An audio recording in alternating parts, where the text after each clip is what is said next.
नमस्ते मास्टरनी जी। अरे अरे, आप नीचे क्यों बैठ गए? ऊपर बैठिए ना। नहीं नहीं, मैं यही ठीक हूँ। आप पैर ऊपर रखिए ना। नहीं नहीं, आप ऊपर बैठिए। नहीं, आप पैर रखिए ना। नहीं, आप ऊपर बैठिए ना। अरे आप पैर रखिए ना। प्लीज आइए ऊपर बैठिए। ओके, आप जहाँ बोलोगी वही मैं बैठूंगा। अपनी इस पहली मुलाकात की मिठास काफी दिनों तक मीठी रहे, इसलिए मैं आपके लिए मिठाई लाया हूँ। Thank you. किसी ने सच ही कहा है कि जवानी में जवान लोगों से ही दोस्ती करनी चाहिए। देखो ना, हम दोनों कितने जवान लग रहे हैं, तरोताजा लग रहे हैं, फ्रेश लग रहे हैं, बिल्कुल एक दूजे के लिए। नहीं, आपकी हंसी बहुत खूबसूरत है, लेकिन आप हंस क्यों रही हैं? आपकी बातें सुनकर। अच्छा अच्छा। अभी आप कह रहे थे कि आप अभी तक जवान हैं। यस। और मैंने सुना है कि आपका एक बेटा है 30 साल का। मेरा बेटा? हाँ। उस हरामी को तुम मेरा बेटा समझती हो? वो तो मुझे कुंभ के मेले में मिला था, कुत्ता समझकर पाल लिया। मास्टरनी जी, मैं अभी तक शुद्ध कुंवारा हूँ। अभी पोल्यूशन की वजह से नमक थोड़ा कम हो गया है, बूढ़ा दिखता हूँ, लेकिन जवानी अंदर से झूले पे झूल रही है, बिल्कुल झूल रही है। अच्छा, हाँ? कौन से कोने में जवानी झूल रही है बाप के दिने? जरा बता मुझे। हाँ? इसको फंसाने के लिए मैं तुझे कुंभ के मेले में मिला और मुझे कुत्ता समझ के पाला, कुत्ते के बाप। अरे अरे, अपने बाप से इस तरह बात कर रहे हो? अबे, तू जानती नहीं है इस कमीने को। ये कमीना अपनी जवानी की रंगीन कहानियां सुना सुना कर कितनी औरतों का एक रात का पति बन चुका है। और इधर भी तेरे यहाँ एडमिशन लेने इसी लालच में आया है, संभालना। शर्म करो, ये तुम्हारे बुजुर्ग हैं। क्या हुआ? पित्त के कारण मेरे बाल थोड़े सफेद हो गए, तो मास्टरनी मुझे बुजुर्ग कह रही है। मास्टरनी, न देख उम्र मेरी, लाजवाब कर दूंगा, तुझे कली से महकता गुलाब कर दूंगा। हट!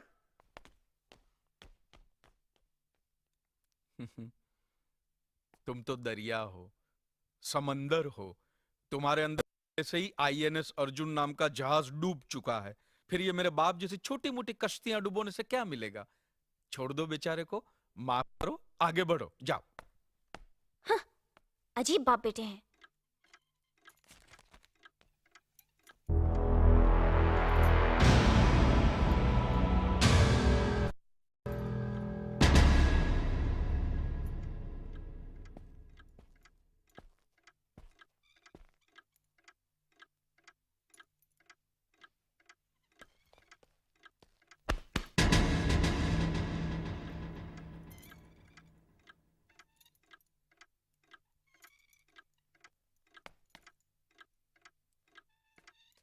इसे मैं फेंक देता हूं बड़े भैया, आप जाइए। मुनीम जी, जो राम प्रसाद की बेटी की शादी के लिए जेवर देने के लिए कहा था, भिजवा दिया? जी हाँ मालिक। शहर में रहकर यही बदतमीजी और ओछी हरकतें सीखी आपने? अपने से बड़ों का लिहाज करना नहीं आता आपको? किससे कह रहे हो तुम? आपसे कह रहा हूं। औरत पैदा हुई है तो औरत की तरह रहना सीखिए। मीना, नकुल, तुम अंदर जाओ।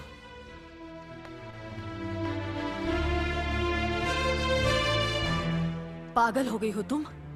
औरत होकर एक मर्द पर हाथ उठाती हो? इतनी ऊंची घराने की बहू होकर ऐसी नीच हरकत, शर्म नहीं आई तुम्हें? कौन सा ऊंचा घराना? ये जहाँ सिर्फ एक आदमी राजा है और बाकी सब उसके गुलाम। मीना, चिल्लाइए मत। आप मेरी सास नहीं है। जिस तरह आप इस घर की बहू हैं, वैसे मैं भी हूँ। बहू हो तो बहू की मर्यादा में रहो। मर्यादा की रस्सी में तो आप जैसी जाहिल और गवार औरतें बनती हैं। मुझ जैसी पढ़ी लिखी मॉडर्न जमाने की लड़की नहीं। Uneducated idiots. Excuse me. I am not an illiterate. I am a graduate from the University of Allahabad. I am aware of the modernization of women, but I have not forgotten my culture, my customs, my traditions and my values. And most of all, I'll never ever forget that I am an Indian woman. Modern जमाने की औरत भी औरत ही होती है। उसे भी मर्द ही ब्याह कर ले जाता है, मर्द को ब्याह कर वो नहीं ले जाती। जमाने ख्याल और लिबास बदल देते हैं, औरत की शरीर की बनावट नहीं। लोग तुम्हारे ख्याल की लड़कियों को लज्जत का सामान भले ही समझते हो, इज्जत के काबिल कोई नहीं समझता। इज्जत आज भी उन्हीं औरतों की होती है जिनकी आंखों में हया हो, लाज हो, शर्म हो। हम नहीं कहते कि तुम बंदिशों में रहो, लेकिन अपने दायरे की सीमा को मत भूलो। लड़की जब अपने माँ बाप के घर होती है तब उसके कांधों पर अपने ही घर की इज्जत का बोझ होता है, लेकिन जब वो बहू बनकर ससुराल जाती है तब उसके कांधों पर एक नहीं 2 परिवारों की इज्जत का बोझ होता है। आज जिस तरह तुमने नकुल को तमाचा मारा, अगर उसी तरह उसका भी हाथ उठ जाता तो तुम्हारी क्या इज्जत रह जाती? कभी सोचा तुमने?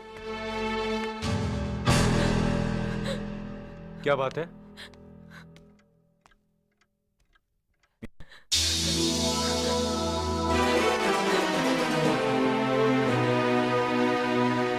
क्या हुआ भाभी? कुछ नहीं, मीना कह रही थी कि उसे खाना बनाना नहीं आता। हमने सोचा कि 2-4 खरी खोटी सुनाने से ही सीखेगी, सो सुना दिया, बस रोने लगी। क्यों अर्जुन, हमें तुम्हारी बीवी को डांटने का भी हक नहीं? क्यों नहीं? आप हमारी भाभी माँ हैं। आप मार सकती हैं, डांट सकती हैं, कुछ भी कर सकती हैं।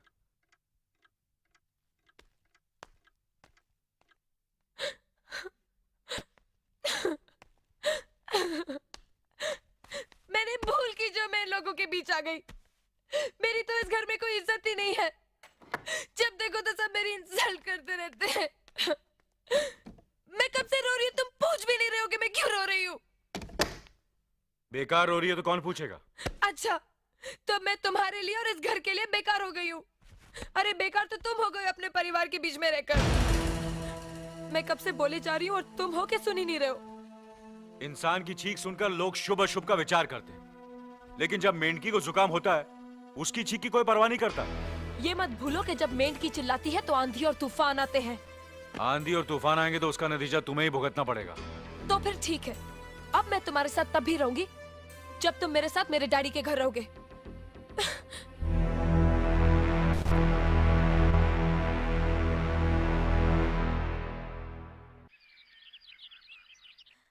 हमारी मीना बहुत प्यारी बच्ची है, लेकिन उसमें अभी भी बचपना है। हमारे तौर तरीकों को नहीं जानती है ना, लेकिन आहिस्ता आहिस्ता हम उसे सब सिखा देंगे।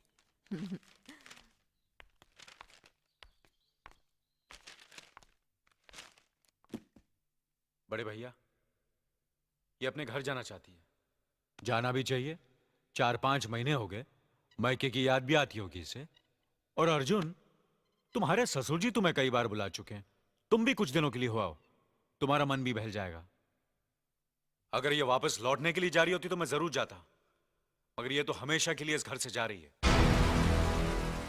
कैसी बातें कर रहे हो? अगर तुम दोनों के ख्यालात एक दूसरे से नहीं मिलते तो इस मामले को घर की 4 दीवारी में बैठकर आपस में सुलझा लेना चाहिए। बहू शहर की पढ़ी लिखी लड़की है, उसे गांव की रीति रिवाज के बारे में क्या मालूम? यह तो तुम्हारा फर्ज बनता अर्जुन कि तुम उसे हमारे तौर तरीके सिखाओ। सिखाने से कोई फायदा नहीं बड़े भैया, ये खुद को इस माहौल में डालना ही नहीं चाहती, इसलिए भेज रहा हूं। अच्छा, तो तुमने फैसला भी कर डाला? बड़े भैया, बात यह है कि मैंने मीना को, तुम बहुत समझदार भी हो गए हो ना, तो फिर तुम्हें इतना तो समझ लेना चाहिए, अगर बहू अपने आप को बदल नहीं पा रही है तो तुम बहू के मुताबिक बदल जाओ। आखिर वो तुम्हारी पत्नी है, उसका साथ देना तुम्हारा धर्म है। तुम्हारे भरोसे ही तो उसने अपनी सारी जिंदगी सौंप दी तुम्हें।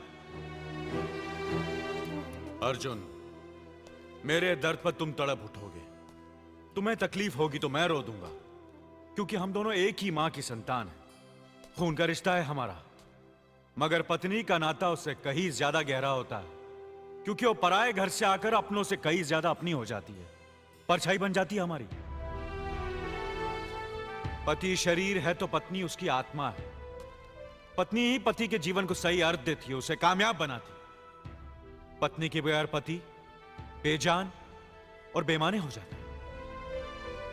अगर आज तुम अपनी पत्नी को हमेशा के लिए उसके मायके छोड़ाओगे तो यह गांव, यह समाज क्या कहेगा हमारे बारे में? जरा सोचो अर्जुन, न्याय के सिंहासन पर बैठकर जो लोगों के अच्छे बुरे का फैसला करता है, अगर उसी के घर में नाइंसाफी होगी तो लोग हंसेंगे हम पर, किसी को मुंह दिखाने के काबिल नहीं रहेंगे हम। बड़े भैया, मुझसे भूल हो गई, मुझे माफ कर दीजिए। मुनीम जी, जी मालिक।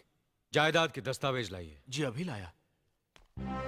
बहू, पति ही पत्नी की असली शक्ति होती है। हमारे पुरखों ने कुल धर्म पत्नी के बारे में कहा है, जो पति के काम में उसकी मददगार हो, उसे अच्छी सलाह दे, जो दासी की तरह उसकी सेवा करे, मां की तरह उसे खिलाए पिलाए, लक्ष्मी का रूप हो और धरती की तरह उसमें सहन शक्ति हो, वही आदर्श पत्नी होती है। औरत की सोच मर्द का मुकद्दर बनाती है। वो जब बनाने पर आती है तो कुटिया को महल कर देती है, और जब बिगाड़ने पर उतरती है तो महल को मिट्टी का ढेर बना देती है। मालिक, ये जायदाद के दस्तावेज हैं। हमारी जमीन जायदाद कहां कहां है और कितनी है, उसका हिसाब किताब ना बाबूजी को मालूम था, ना हम तीनों भाइयों को मालूम है। बहू, तुम पढ़ी लिखी हो, आज से इसका हिसाब किताब तुम देखोगी। लक्ष्मी, जी। अपनी चाबियों का गुच्छा और ये कागजात बहू को दे दो।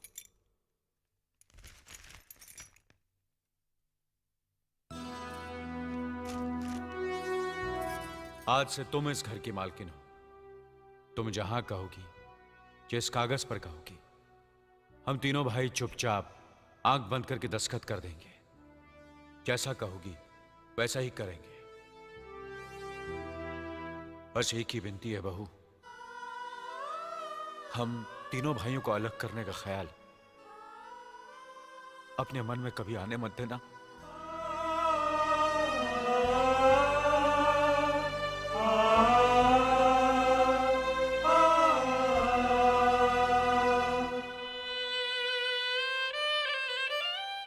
बहुत अच्छा किया तुमने बहू, बहुत अच्छा किया। इनकी आंखों में आंसू देखने की हमने सपने में भी उम्मीद नहीं की थी, लेकिन तुमने हमें दिखा दिया। बहुत अच्छा किया तुमने, बहुत अच्छा किया।